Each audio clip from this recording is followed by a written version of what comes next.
నమస్కారం. ఇవాళ మన మెసేజ్లో పెట్టినట్టు సచిన్ రావు గారు అడానీ అంబానీ ఏదైతే కార్యక్రమాలు చేస్తున్నారో దాని విషయం పైన మాట్లాడడం జరుగుతుంది. దానికి ముందు మన పిసిసి అధ్యక్షులు ఉత్తమ్ కుమార్ రెడ్డి గారు వాళ్ళ సందేశం ఇస్తారు. దాని తర్వాత సచిన్ రావు గారు వాళ్ళ సందేశం ఇస్తారు. And closing remarks Ponnam Prabhakar Rao గారు ఇస్తారు. స్టేట్ సీనియర్స్ అంతా పాల్గొనడం చెప్తున్నారు.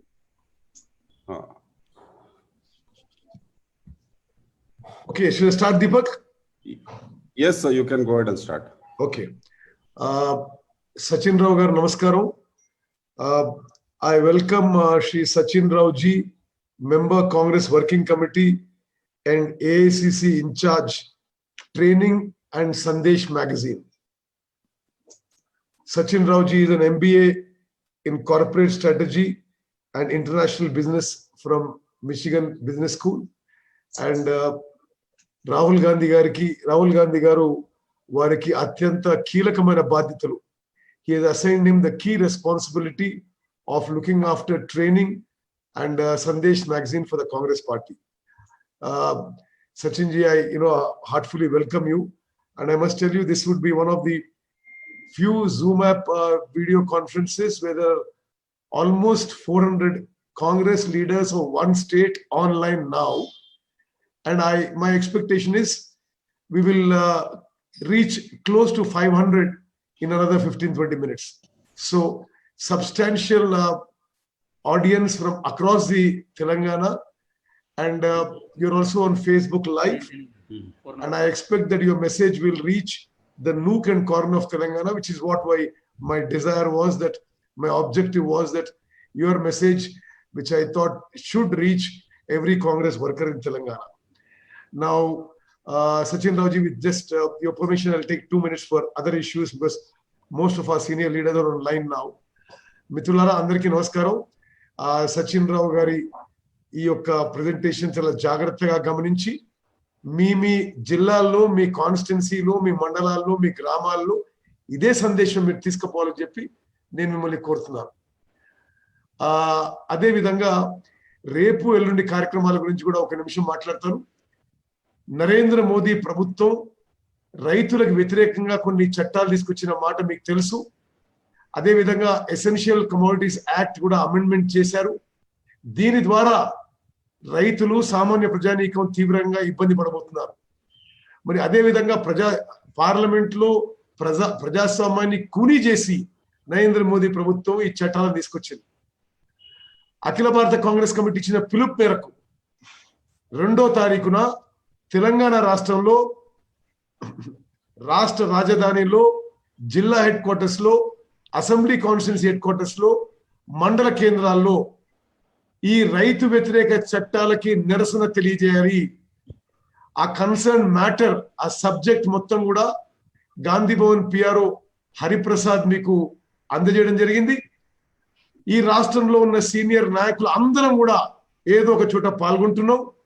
అదేవిధంగా మన నూతనంగా నియమించబడ్డ AICC in-charge Manickam Tagore Lok Sabha MP గారు వారు ఈ ప్రోగ్రామ్ లో పాల్గొంటారు. వారు ముందు ప్రకటించినట్టుగా మెదక్ బదులు సంగారెడ్డిలో ప్రోగ్రాం చేయడం జరుగుతుంది. మెదక్ పట్టణంలో కరోనా చాలా తీవ్రంగా ఉండి అక్కడ స్థానిక కాంగ్రెస్ నాయకులు సూచన మేరకు మరి మాణిక్ ఠాగూర్ గారిది 2వ తారీఖున మెదక్ నుంచి సంగారెడ్డికి షిఫ్ట్ చేయడం జరిగింది. అది కూడా మీరు అందరూ గమనించాలని చెప్పి మనవి చేస్తున్నాను.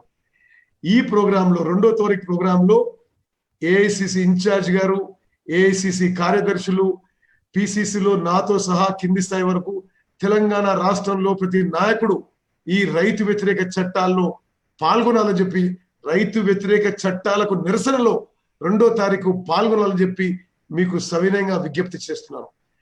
అదే విధంగా ఆ రోజు సంతకాల సేకరణ మొదలుపెట్టి ఈ చట్టాలకు వ్యతిరేకంగా మొత్తం దేశవ్యాప్తంగా మరి నెల చివరి వరకు 2 కోట్ల సంతకాలు సేకరించి భారత రాష్ట్రపతికి మన ప్రియతమ నాయకురాలు సోనియా గాంధీ గారి నాయకత్వంలో ఆ సంతకాలు 2 కోట్ల సంతకాలు ఈ చట్టాలకు వ్యతిరేకంగా ఇవ్వబడునని చెప్పి మీకు మనవి చేస్తూ, మరి ఈ యొక్క సచిన్ రావు గారి ప్రెజెంటేషన్ ని మీరు చాలా జాగ్రత్తగా వీక్షించాలని చెప్పి ప్రతి ఒక్కరిని నేను మనవి చేస్తూ, ఈ ప్రెజెంటేషన్ హార్డ్ కాపీస్ కూడా నేను తర్వాత ముఖ్యులకు పంపిస్తాను.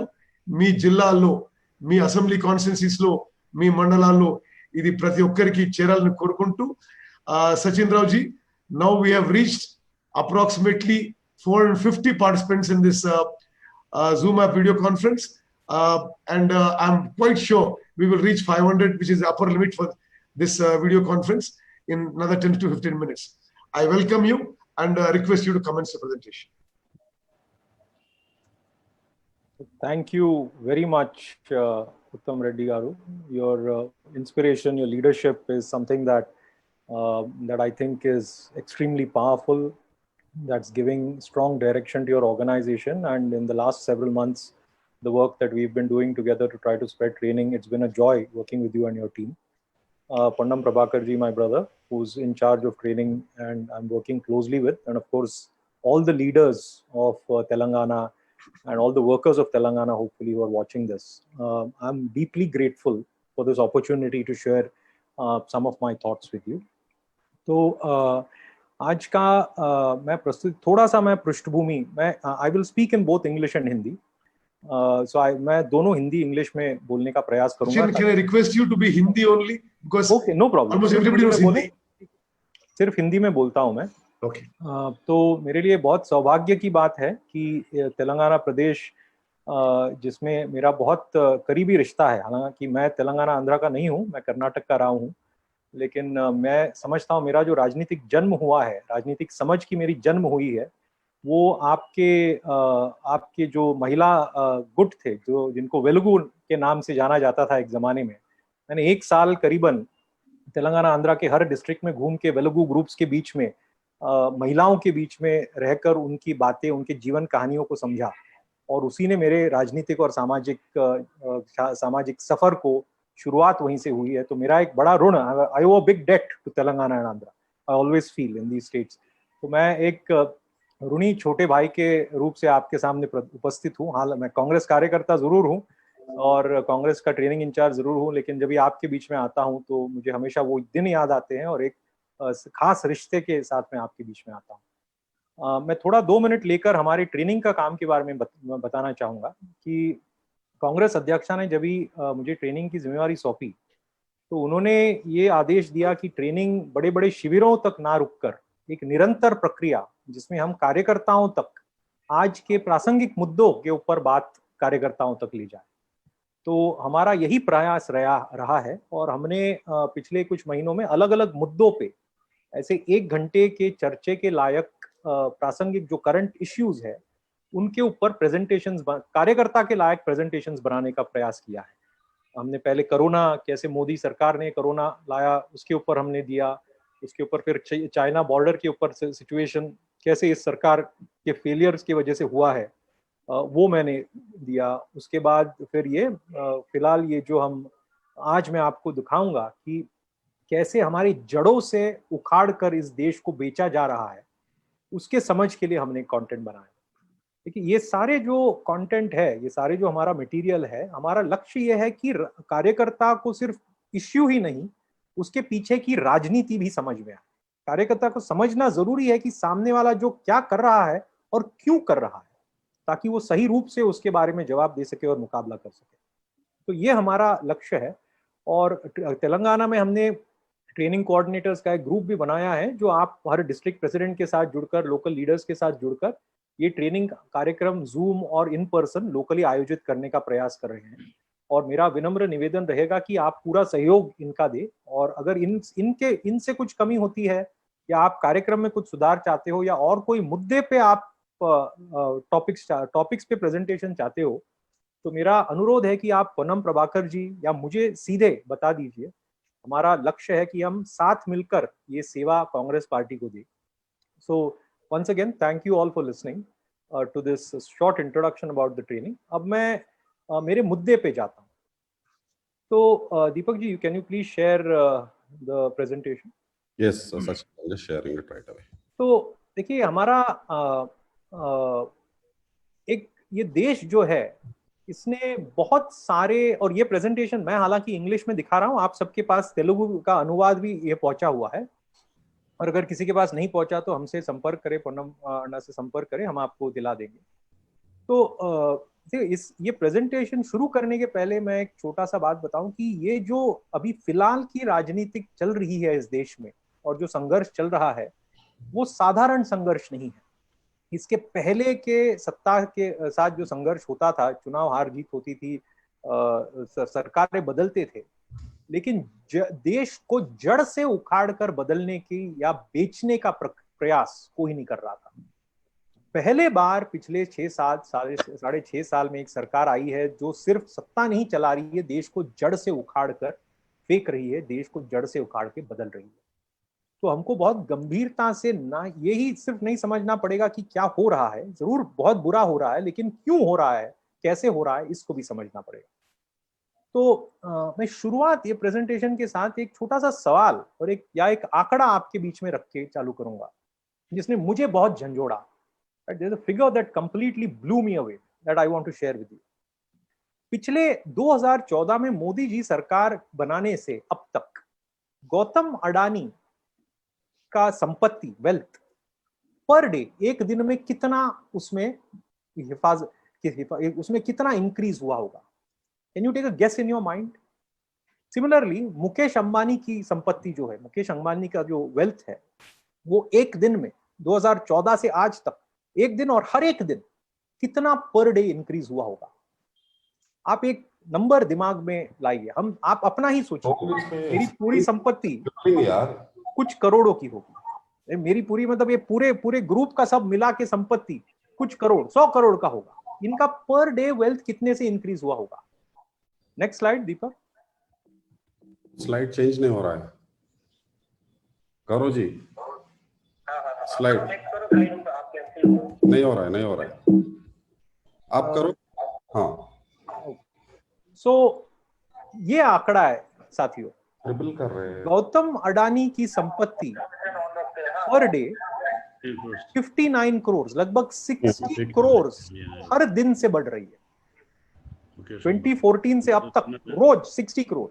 मुकेश अंबानी की संपत्ति पर डे 210 करोड़ से बढ़ रही है, 210 करोड़ हर दिन। 2014 से 7 साल तक 210 करोड़ एक दिन का उनका संपत्ति बढ़ता है, राइट। और आज ही मैंने पेपर में देखा कि कोरोना के दौरान जब हमारा जीडीपी 24% से कोलैप्स हुआ, आज पेपर में आया है, मुकेश अंबानी की संपत्ति एक घंटे में 90 करोड़ से बढ़ रही थी ये 6 महीनों में।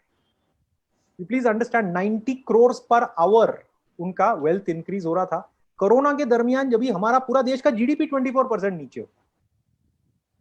तो और इसका मैं थोड़ा कंपैरिजन दूं, 59 crore is 21 lakh MNREGA worker salary. और ये मैं हरियाणा, देश का सबसे ज्यादा मनरेगा का जो कॉम्पनसेशन है 283 रुपीज पर डे, हरियाणा, अगर वो हिसाब ले तो 59 करोड़ से आप 21 लाख मनरेगा परिवारों को आप वेतन दे सकते हो। 210 करोड़ से आप 75 लाख मनरेगा वर्कर्स को वेतन दे सकते हो।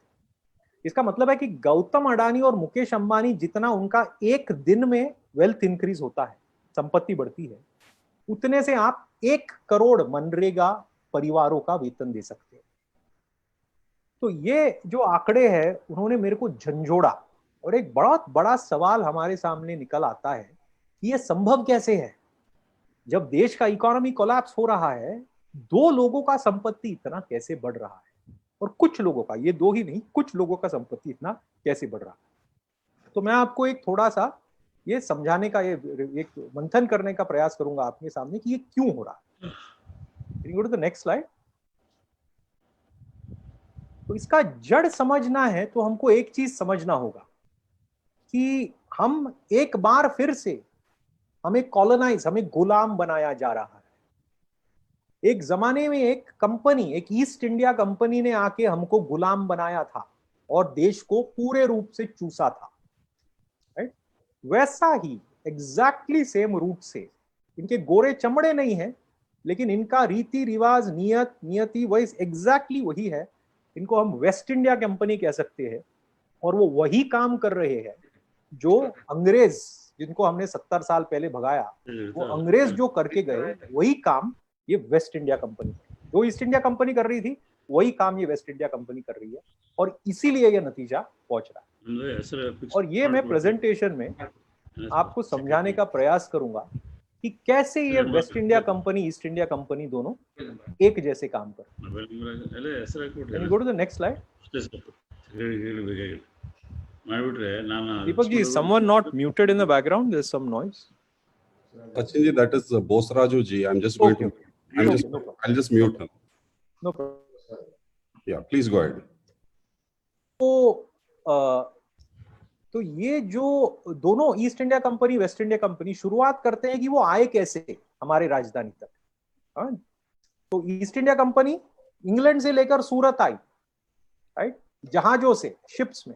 शिप्स का फंडिंग किसने किया? उनके बड़े बड़े फंडर्स जो इंग्लैंड में बैठे थे और इंग्लैंड के राजा महाराजों ने उनको फंड करके सूरत तक भेजा। ये जो वेस्ट इंडिया कंपनी आई वो कैसे आई? अहमदाबाद से दिल्ली तक आई। उनका फंडिंग किसने किया?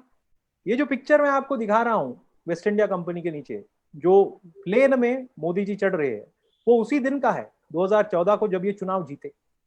और अहमदाबाद में ये एक कंपनी के प्लेन में बैठकर, जैसे ईस्ट इंडिया कंपनी वाले स्पॉन्सर्डशिप में बैठकर इंडिया है, ऐसा ही मोदी जी एक स्पॉन्सर्ड प्लेन में बैठ के अहमदाबाद से न्यू दिल्ली आए।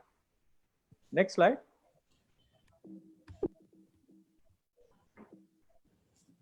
Can I get the next slide, Deepak? Yeah, one minute, Sachin. Just give me a moment.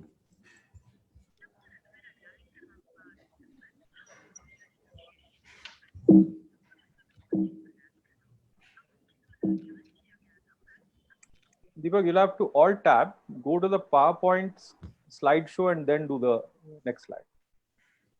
Don't do it while you're on Zoom. Okay.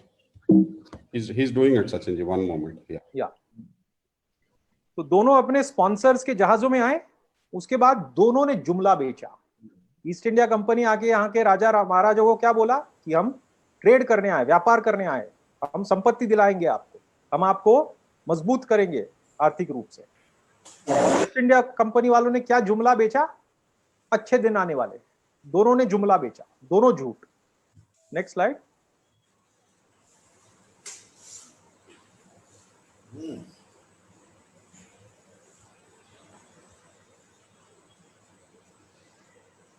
You want me to run the slides, Deepak? I can do it on my computer. Okay. तो जुमला बेच के आने के बाद दोनों ने क्या किया? East India company, waste India Company, दोनों ने सारा का सारा सत्ता केंद्रित अपने हाथ में लिया। ईस्ट इंडिया कंपनी का आप देख सकते हो कि राजा महाराजा जितने भी लोग थे उनके सामने साष्टांग, किसी को खड़ा रहने नहीं दिया। ऐसा ही ये मोदी सरकार ने क्या किया? आपको मैंने 3 चित्र यहाँ पे दिखाए। पहला, इन्हीं के एमपीज इनके सामने क्लासरूम में टीचर की तरह जो स्टूडेंट्स खड़े रहते हैं, ऐसे खड़े रहकर जवाब देते, अपना कोई अस्तित्व नहीं है। पार्लियामेंट में मोदी जी है और कोई नहीं है। दूसरा चित्र आपको दिखा रहा है कि कैसे आरएसएस और मोदी जी मिलकर जितने हमारे संविधान के इंस्टीट्यूशंस है, जुडिशरी हो, ब्यूरोक्रेसी हो, एकेडेमिया हो, जितने भी इंस्टीट्यूशन जो इंडिपेंडेंट, प्रेस हो, जो इंडिपेंडेंट खड़े होकर हमारा संविधान का रक्षा करना है, सबको हड़प कर अपने लोग वहां बिठा रहे, किसी को भी इंडिपेंडेंट नहीं छोड़ रहे। और ये सारा जो इंडिपेंडेंट इंस्टीट्यूशंस को वो हड़प रहे, उसका कंट्रोल कहां से होता है? रिमोट कंट्रोल, पीएमओ, सब जानते। पीएमओ में कहां के लोग बैठे? देखो, जैसे अंग्रेज सारा मामला अपने अंग्रेज अफसर से चलाते थे, पीएमओ का सारा स्टाफ कहां से, सबसे इंपॉर्टेंट स्टाफ कहां से आ रहा है? Gujarat cadre IAS officers. सारे गुजरात कैडर आईएएस ऑफिसर पूरे रूप से पीएमओ चला रहे हैं। पीएमओ और किसी में और किसी का बोलबाला नहीं है। तो ये पूरा देश का centralised control Modi ji, prime minister, उनके 2-4 साथी और उनके गुजरात कैडर आईएएस ऑफिसर से, पीएमओ से चल रहा है। Full centralisation of power, just like East India Company. Next slide. उसके बाद सारा कंट्रोल और सत्ता, बोलबाला, वॉइस सेंट्रलाइज किया। उसके बाद पूरा व्यवस्था मैनेज करना है। तो ईस्ट इंडिया कंपनी ने क्या किया? उनके अलग अलग कामों के लिए उनके अलग अलग एजेंट्स थे। ट्रेडर्स, बड़े व्यापारी, आप जानते हो कलकत्ता और बड़े पोर्ट्स में उनके कुछ ट्रेडर, बड़े व्यापारी होते थे जो पूरा ट्रेड उनके लिए मैनेज करते थे, राइट। राजा महाराजों में, on all the princely states, उनका एक अंग्रेज पॉलिटिकल एजेंट होता था। जो पूरे रूप से वो प्रिंसली स्टेट का राजनीति मैनेज करता था, और वो प्रिंसेस जनता को शांत करने, शोषण के साथ शांत करने की जिम्मेवारी किसकी थी? राजा महाराजाओं की। तो पूरा देश उनके लिए ये 3 लोग मैनेज करते थे, राइट? सिमिलरली हमारे वेस्ट इंडिया कंपनी के साथी क्या करते हैं आप जानते हो, 2-4 लोग उनके पूरा कॉमर्स, कोऑपरेटिव और फाइनेंस मैनेज करते हैं। उसके बाद ये कैलाश विजयवर्गीय और हेमंत बिस्वाल शर्मा जैसे पॉलिटिकल मैनेजर्स, जहां भी कोई भी स्टेट में कोई आवाज उठाना है, सरकार गिराना है, कुछ खरीदना फरोखना है, तो ऐसे लोग जाके पॉलिटिक्स खत्म कर देते हैं। फिर media managers, I don't have to say anything more about the media managers, endless line, जो पूरे तरह से मीडिया में उन्हीं का प्रचार करते हैं। और फिर रिलीजियस मैनेजर्स, उनके आश्रय में चलने वाले सो कॉल्ड संत महात्मा who manage all the religious affairs. So just like the East India Company managed, controlled and shut down the country, similarly West India Company has managed, controlled and shut down any independent thought in the country. Next slide.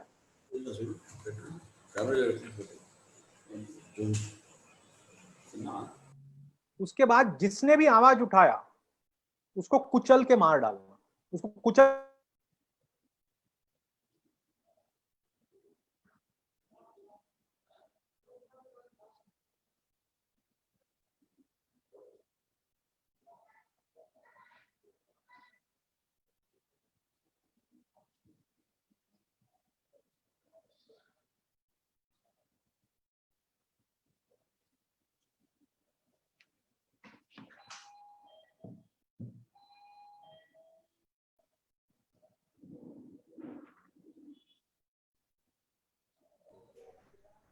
Sachin ji, you're not audible.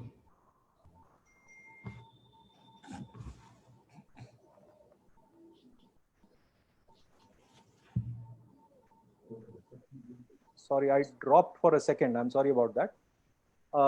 You can hear me, Deepak? Yes, Sachin ji, For go some ahead. reason, I dropped for a second and then came. I don't know why. So, JNU में घुसकर छात्रों को पीटा, वो videos हमने देखे हैं। बेचारे लाइब्रेरी में बच्चे पढ़ रहे हैं और इनके लोग आके इनको पीट रहे हैं, लोग आके इनको पीट रहे हैं। मंत्री चिदम्बरम जी जैसे मंत्री को जेल में डालने का ये करने का साजिश करना, और ईडी और सीबीआई अभी इनके जेब में, और ये जिनको टेरराइज करना है टेरराइज करते हैं, राइट? बेसिकली जो भी उनके खिलाफ आवाज उठाते हैं सबको मुंह बंद करना, सबको हटा देना, क्रशिंग ऑल डिसेंट। ये भी बिल्कुल अंग्रेजों की तरह। Next slide.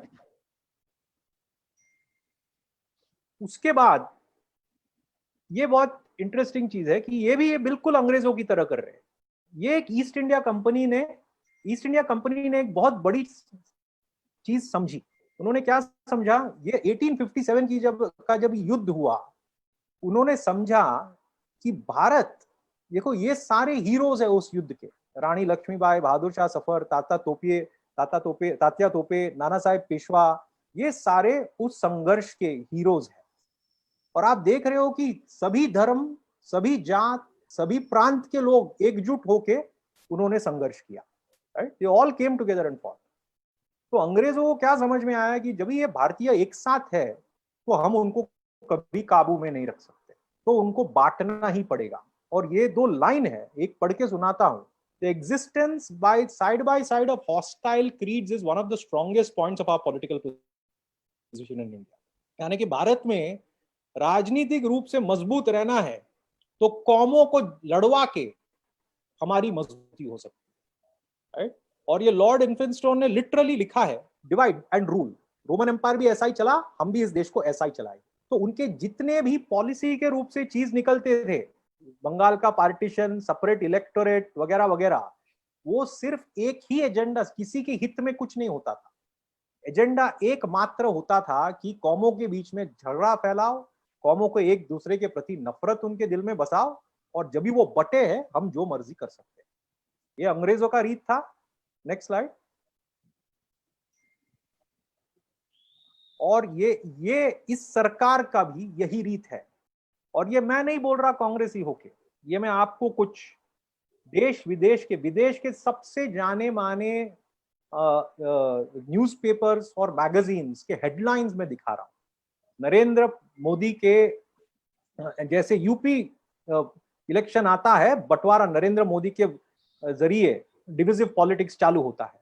Narendra Modi has become creator of violence and divisiveness. Under Modi, Hindu nationalist surge has fueled hate. ये हम नहीं बोल रहे, ये अंतरराष्ट्रीय न्यूज़पेपर्स और ऑब्जर्वर्स बोल रहे हैं, राइट. तो इनका भी बिल्कुल रीति वेस्ट इंडिया कंपनी की तरह, ईस्ट इंडिया कंपनी की तरह है. Next slide.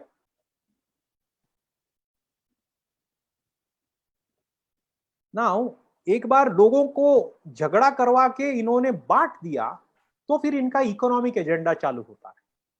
सत्ता कंट्रोल कर दिया, सारे ऑपोजिशन को खत्म कर दिया और लोगों को बांट दिया. अभी देश किसी हालत में नहीं है अपोज करने के लिए, तो फिर इनका इकोनॉमिक पोजीशन चालू हो जाता है. इकोनॉमिक पोजीशन, इकोनॉमिक एक्टिविटी चालू होता है. वो कैसे?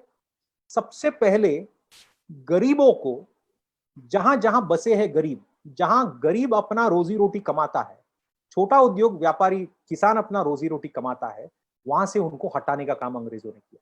कैसे? अंग्रेजों के 3 स्ट्रैटेजी होते थे. सबसे पहले भारत में जो भी बनता था, हमारे कपड़े से लेकर, हमारा कॉटन से लेकर, हमारा छोटा उद्योग में जो कारखाने में बनता था, उसके ऊपर जबरदस्त टैक्स डालना, राइट. और बड़े बड़े उद्योग, बाहर के अंग्रेजों के उद्योगों से टैक्स रिहा देना, ये उनका पहला ट्रिक था.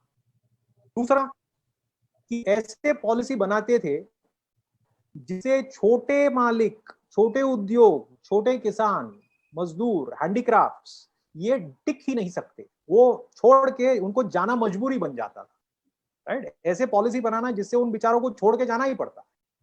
और तीसरा, फिर वो खाली मैदान में पूरा मोनोपोली, सर्व पूरा वर्चस्व हमारे अपने कुछ साथियों को देना.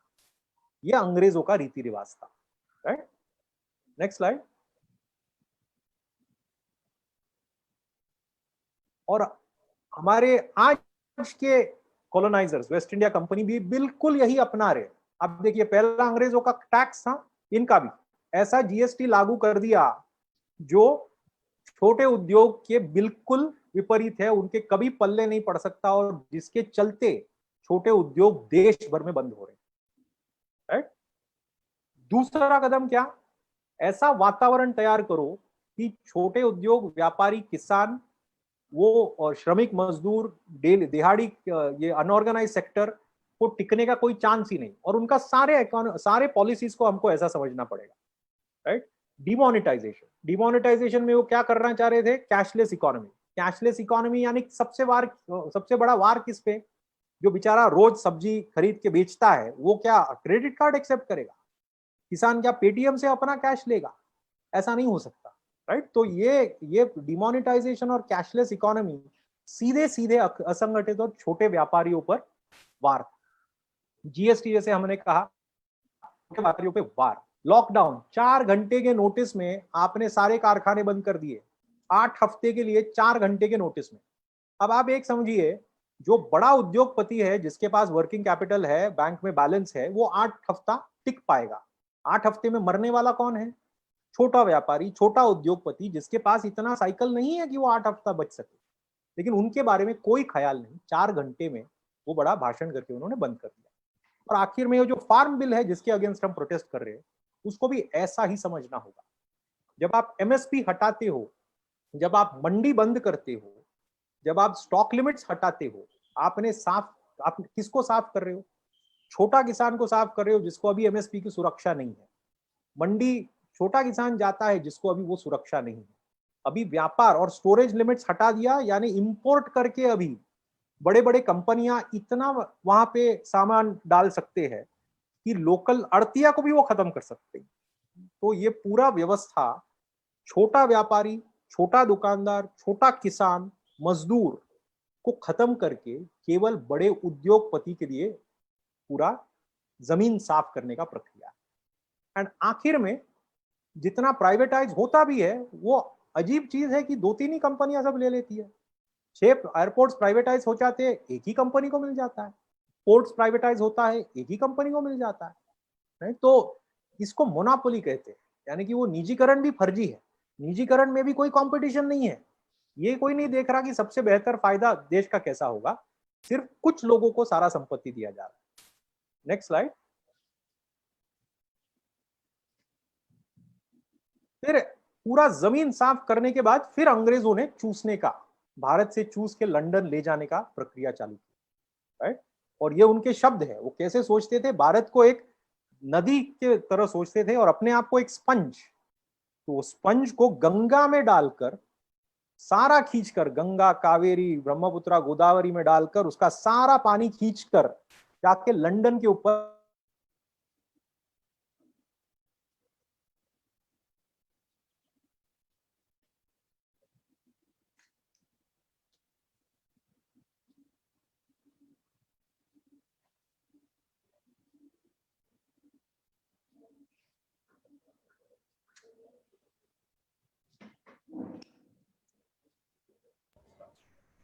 I think Sachin ji dropped out again.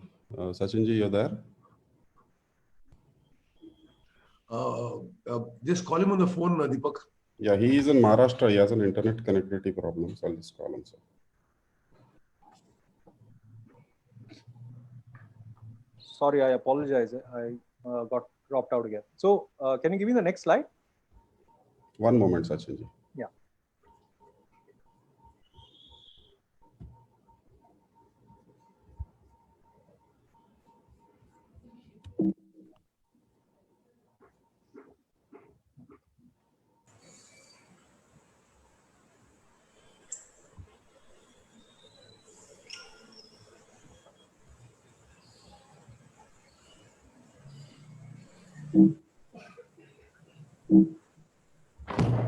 Next slide, Karna, please.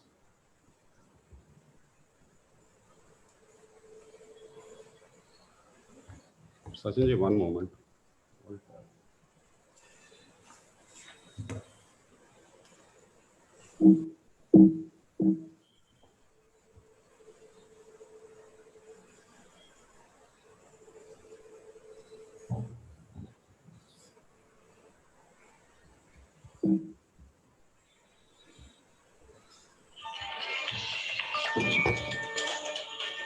Hello. Hello.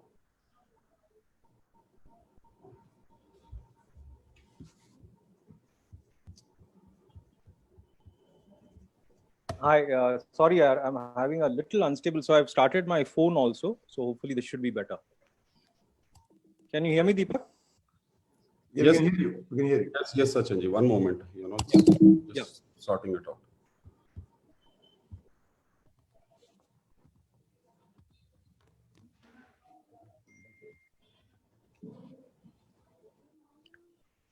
Right. So waste India company का भी पॉलिसी बिल्कुल ये ईस्ट इंडिया कंपनी की तरह है। उन्होंने सब कुछ बेचा आने के बाद, राइट। उन्होंने हमारे सेल बेचा जो स्टील बनाता है, नाल्को बेचा जो एल्यूमिनियम बनाता है, ट्रेन्स बेचे, प्लेन्स बेचे, सड़कें बेची, एयरपोर्ट बेचे, तेल के कंपनियां बेचे, आईओएल, बीपीसीएल, गैस के कंपनियां बेचे, राइट। अभी एयरपोर्ट भी बेचे। Next slide.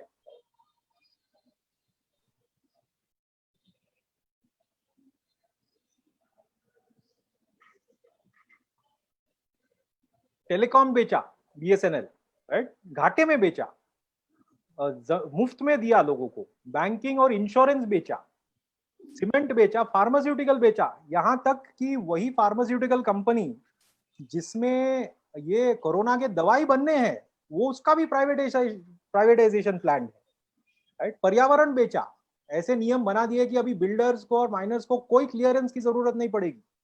Next slide.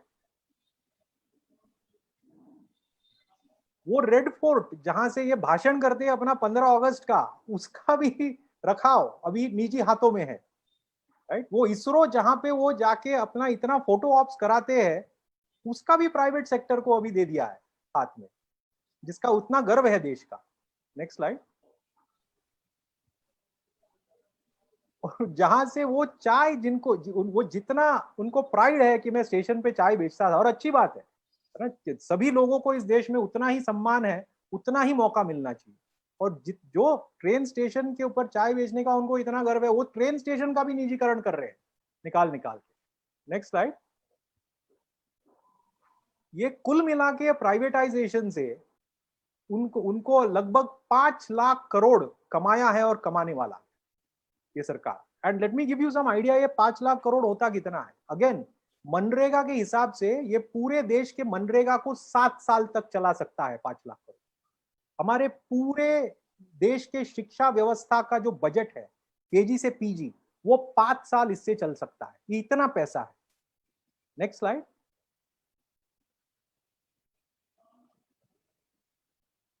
लेकिन यहीं पे नहीं रुके, ये उन्होंने लास्ट ईयर आरबीआई में हमारा जो सिक्योरिटी फंड है, यानी कि देश जो आपदा आपत्ति काल के लिए जो पैसा बचा के रखता है, उसको भी उन्होंने लूट लिया, खजाना तोड़ा और वो 1.76 लाख करोड़ लूटा।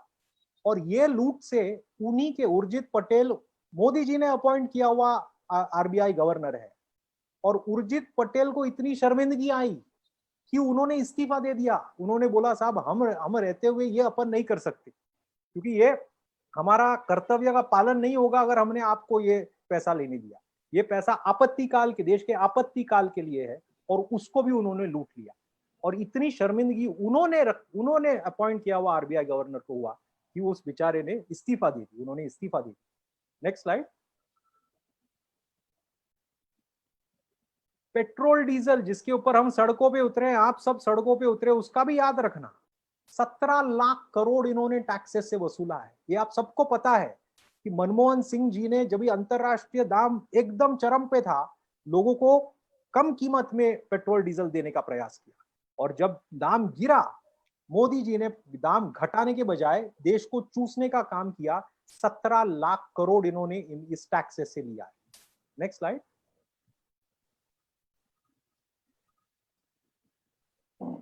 स्टेट्स को जो पैसा मिलना था, अभी हाल ही में आप देख रहे हो, स्टेट्स को जो पैसा मिलना था अनकॉन्स्टिट्यूशनल और इलीगल वे, उन्हीं का सीएजी, सेंटर का कंट्रोलर ऑडिटर जनरल सीएजी का ये बयान है कि सेंटर ने नियम तोड़ के स्टेट्स के हिस्से के पैसा को हड़प लिया। राइट?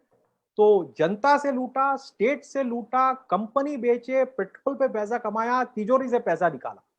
Next slide. तो अब आपको ये बोलेंगे कि ये सब पैसा उन्होंने देश के भला में लगाया, देश को सशक्त मजबूत करने में लगाया, उसका भी मैं आपको तोड़ बताता हूं। Can you give me the next slide. ये देश की अर्थव्यवस्था की हालत है। इतना पैसे के साथ अगर आपने देश के अर्थव्यवस्था को मजबूत करने का काम किया होता तो अर्थव्यवस्था थोड़ी तो बढ़ती। तो अर्थव्यवस्था कोरोना में तो 24% गिरी, ये हम सबको पता है। और सबसे पहले एक चीज मैं याद दिला दूं, 24% किसी भी देश, आपने अभिजीत बैनर्जी का आपने बयान पढ़ा, किसी भी देश का और कोई देश का 24% से अर्थव्यवस्था नहीं गिरा है। ये सिर्फ भारत का गिरा है, और सिर्फ इस गवर्नमेंट के मिसमैनेजमेंट की वजह से। दूसरा बात मैं ये स्पष्ट करूं कि ये जो कर्व आप देख रहे हो, ये कोरोना के पहले का टाइम, ये अर्थव्यवस्था पिछले 2 साल से ही खत्म होना चालू हुआ था। ये सिर्फ कोरोना का मार नहीं। सो इन्होंने इतना जो पैसा लूटा उसको अर्थव्यवस्था मजबूत करने में नहीं लगाया।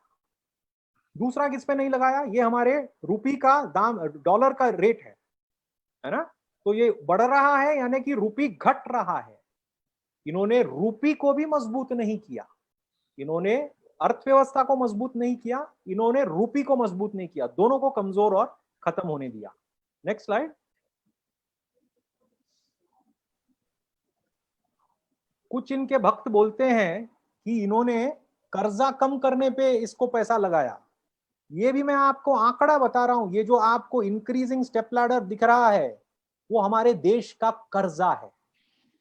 हमारे ऊपर का कर्जा बढ़ाया है इन्होंने, दुगना किया हुआ है ऑलरेडी।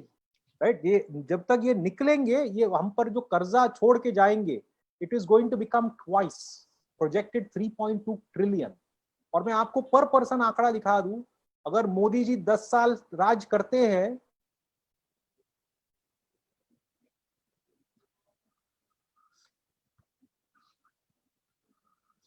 यानी कि आपके नाम पे उन्होंने बैंक से 1.5 लाख रुपए का कर्जा खींच के निकाला है।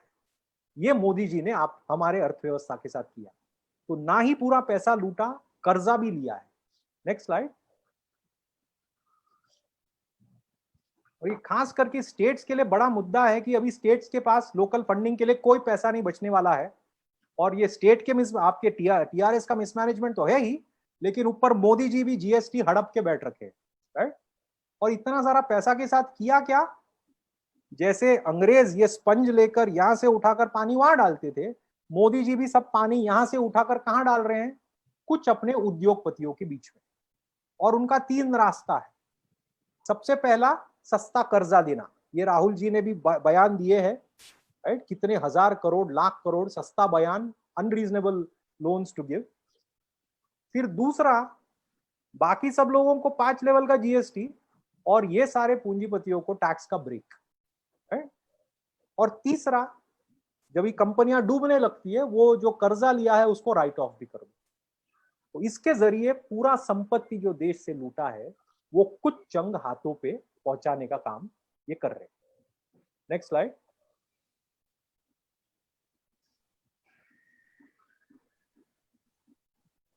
और दूसरा, अपने ही मनमानी संगठन और निजी जरूरतों पे, राइट।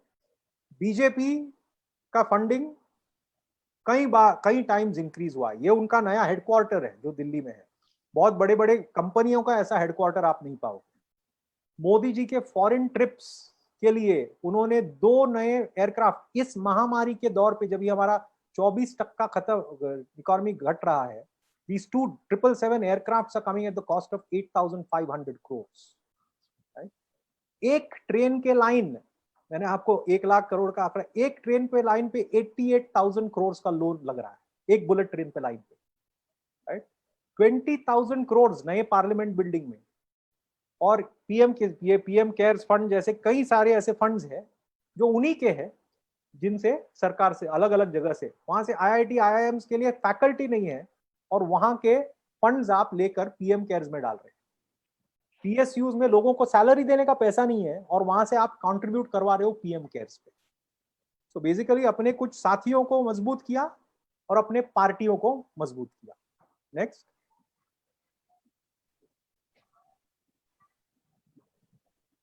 और इसका नतीजा कुल मिला के क्या होगा, ये कोई भी अभी बता सकता है कि अंग्रेजों के जमाने में ऐसे हम कहानियां सुनते थे कि वो राजा महाराजा है, उनको सोने के थाली पे खाते थे, उनके लिए खाना यहां से आता था, वो उसका सारी जो है करोड़ों का था। ऐसा ही कुछ लोगों के पास अपार संपत्ति, रोल्स रॉयस गाड़ियां, महले, राइट, उनके ट्रेन के अलग अलग बोगियां, और कुछ लोगों के लिए पूरी तरह से भुखमरी। ये अंग्रेजों के जमाने में हमने देखा था। अंग्रेजों के जमाने में देखा था कि हमारे लोग भूख से मरते थे, जब भी कुछ लोगों के पास सब कुछ था।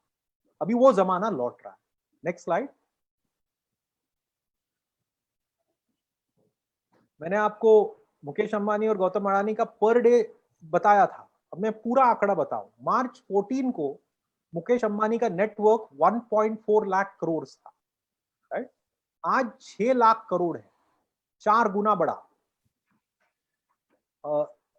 अडानी जी का 22,000 करोड़ टू 1.2 लाख करोड़, 6 टाइम्स बढ़ा है। आज के दिन में, ये पिछले साल का रिपोर्ट है, 1%, भारत का सबसे 1% जो लोग हैं, उनके पास भारत के सबसे गरीब 70% से 4 गुना ज्यादा पैसा है।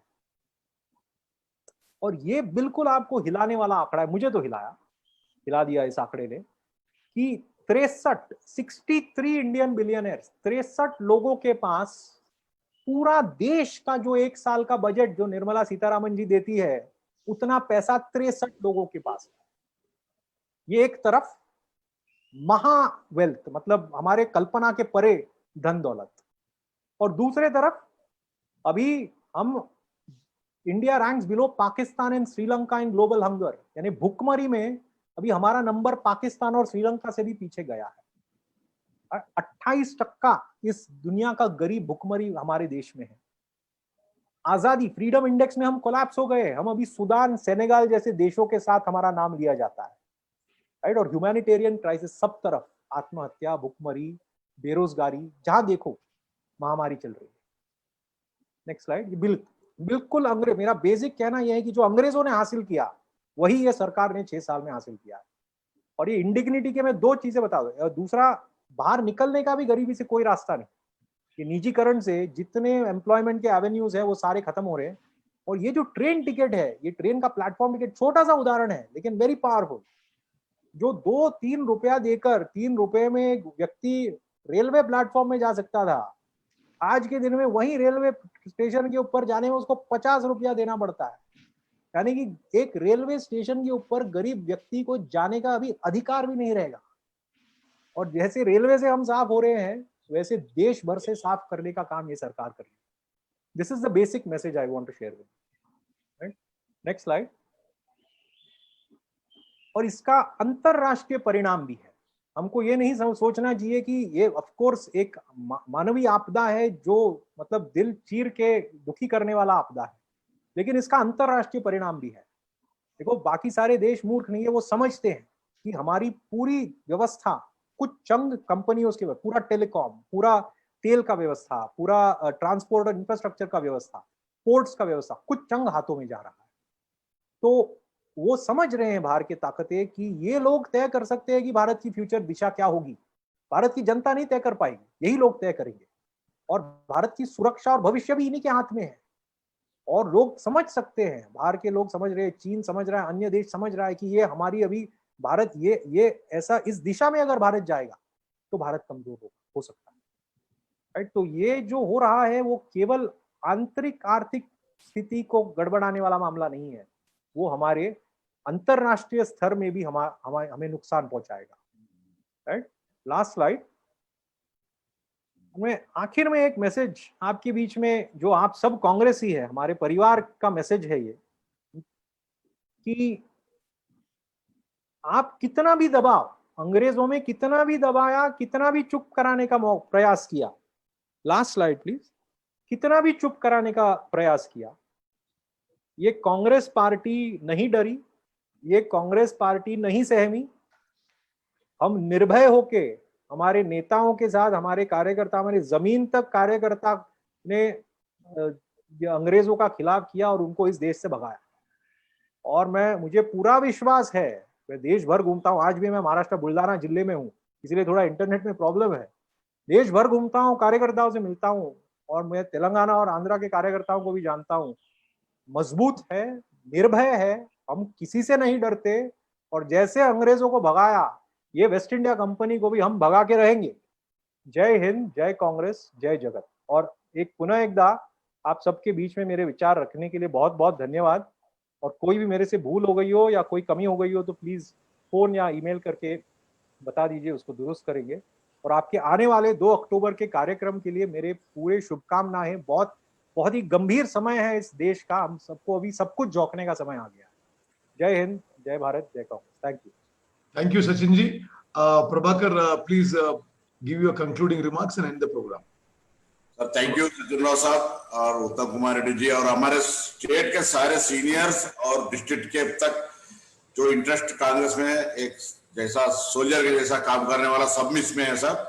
మీ అందరికి ఒకటే విజ్ఞప్తి, దయచేసి ఇది తెలుగు ఫార్మాట్ కూడా ఉంది, తెలుగు ఆల్రెడీ అన్ని కాంగ్రెస్ వాట్సాప్ గ్రూప్ లో దీపక్ జార్ గారు, హరి గారు పెట్టినారు, దాన్ని వీలైనంత వరకు కింది దాకా సర్క్యులేట్ చేయండి। వాస్తవంగా నరేంద్ర మోడీ ప్రభుత్వం ఏం చేస్తా ఉన్నది, మనం ఆనాడు ఈస్ట్ ఇండియా కంపెనీ ఏ విధంగా వ్యాపార చేతుల్లో పెట్టిందో అన్ని పెట్టి ఇప్పుడు కనీసం ఆఖరికి వ్యవసాయాన్ని కూడా తీసుకుపోతున్నటువంటి అంశాన్ని రైతుల దాకా తీసుకుపోయేటువంటి ఒక పెద్ద బాధ్యతను మీరు తీసుకోమని సచిన్ రావు సాబ్ AICC in-charge training CWC special invitee Rahul Gandhi साहब उसके ऊपर बहुत विश्वास के साथ इस जिम्मेदारी दिया।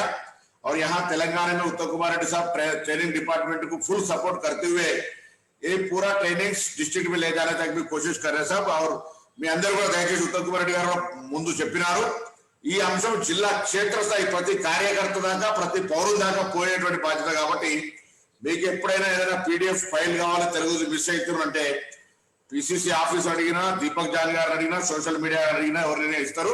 సో ఈ కార్యక్రమం విజయవంతం చేసి దాదాపు 500 మంది దాకా పార్టిసిపేట్ కావడమే కాకుండా మిగతా ఈ అంశాన్ని కూడా క్షేత్రస్థాయికి తీసుకుపోయేటువంటి ప్రయత్నం చేసి అందరికీ కూడా హృదయపూర్వకంగా तेलंगाना कांग्रेस पक्ष धन्यवाद। सचिन राव साहब आपको धन्यवाद और उत्तम कुमार रेड्डी जी और बहुत सारे स्टेट लीडर्स है उसको स्पेशल थैंक्स, क्योंकि कोर कमेटी से लेके grass root NSC youth Congress frontal organisation तक सब लोग हैं sir.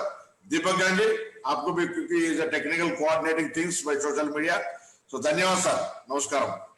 Thank you, Deepak. Thank you, Sachin ji. Thank you, Prabhakar. Thank you, Uttam Reddy ji, Deepak. Deepak ji, thank you very much. And